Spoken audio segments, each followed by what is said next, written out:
I tell you what, Whit. Russell Wilson. Oh, don't do it to me. You know I'm Russell wrong. Wilson. I'm wrong. I had my chance a couple weeks ago. I said it. That we on our set we talked about. Do you want Jaden? Do you want Russell Wilson going forward? Do you want to go with Justin Fields? I said, give me Justin Fields. I don't want Russell Wilson. I was wrong, Fitz. I was wrong. But we saw. I think we all kind of thought the same thing. I think. Maybe Justin Fields wins these games too. Who knows? But the thing that Russell has done, and the reason this is so much different than what happened to him in Denver, is this situation is very much what the situation was when he was in Seattle. Yep. They've got a great defense. They can run the ball. They've got a guy that can go up and get it. And again, a great touchdown in the corner of the end zone today, throwing those moon balls, as we like to talk about. But just solid, steady play. And I think even for him, when he went to Denver, first of all, they hired Nathaniel Hackett. They thought they were getting Aaron Rodgers. They didn't get Aaron Rodgers. They end up getting Russ. They extend him. They probably give him a little too much leeway, a little too much control. His head gets a little big there, and it wasn't the let Russ cook mantra. That's not when he's at his best. Yep. The ball doesn't always need to be in his hand. He doesn't need to be checking at the line and throwing balls all over the yard and spreading everything out. Tighten everything up.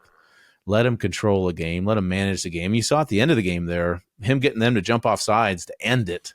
I love just it. the veteran presence that he is. This is a great situation for him, and this is how he survived and thrived in the first 8, 9, 10 years of the league for him.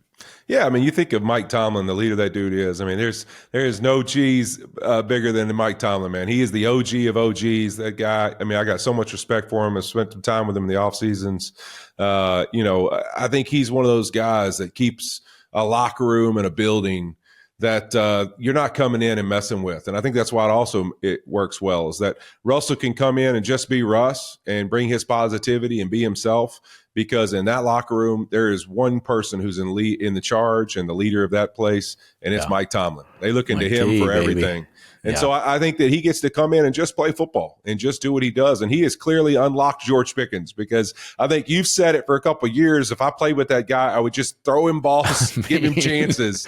And that's all Russ does. Crap. Just give him chances. He's unlocked George Pickens. Now, George Pickens, man, he's become alive. He's a weapon every week in this running game and their defense. And I really love their 2 edge rushers. Pittsburgh's a lot better than I think I ever gave him credit for. Yeah, and I don't always want to call out the mistakes that you had. So let's talk about a good take that you had, which was you said the Cardinals were going to beat the Jets. I did. I don't know if you thought they were going to beat the Jets 31-6 or put a shellacking on them like they did, but you mentioned and talked about James Conner and how physical this football team is. Their defense is flying around. They're really good tacklers.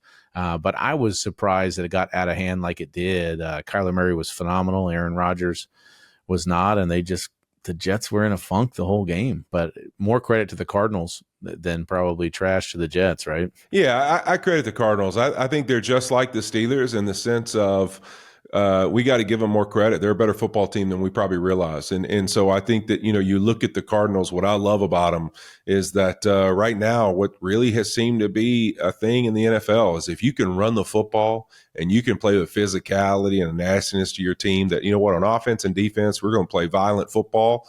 I think we're in an era where, the thing keeps circling, everything's cyclical around the league. And right now we're going back to the early 2000s, mid 2000s when I got in the league, and it was, hey, you better run some ISOs. We're coming downhill. It's going to be physical football at the point of attack. And if you don't stop that, then everything gets rolling off of it. The play actions, the passes, all are built through our ability to be physical. And you look at that Cardinals offense, man, with their multiple personnels and Kyler Murray being able to run and do what he does with his feet, and then James Conner. They are a team, when you go sign up to play, first thing you better understand is this is physical football, and we better bring it. And so I was worried about the Jets traveling all the way over there. Like I said before, they lost 5 in a row. And now you got to say, all right, we're going to go play a team that they don't care. This team just wants to get nasty. They want to get in the direct grass. They want to play physical football. And I just wasn't sure, unless everything's clicking with Aaron and the receivers, if the Jets were going to, pan out well in that game. And sure enough, we saw the Cardinals' physicality took it over, and there's really no looking back. Yeah, 2 things to add to that. One, turning back the clock.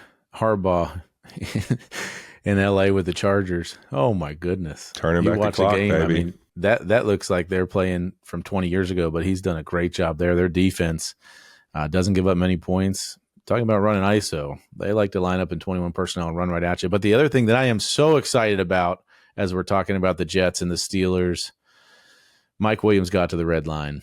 He gets to the red line, Fitz? How happy must Mike Williams be to be out of the mess that he was in New York and with the Pittsburgh Steelers, not only contributing, but catching the game-winning touchdown pass from Russell Wilson on the red line. I loved it. I texted you that right immediately. I said, was he on the red line, Fitz? I don't know. Fill me in.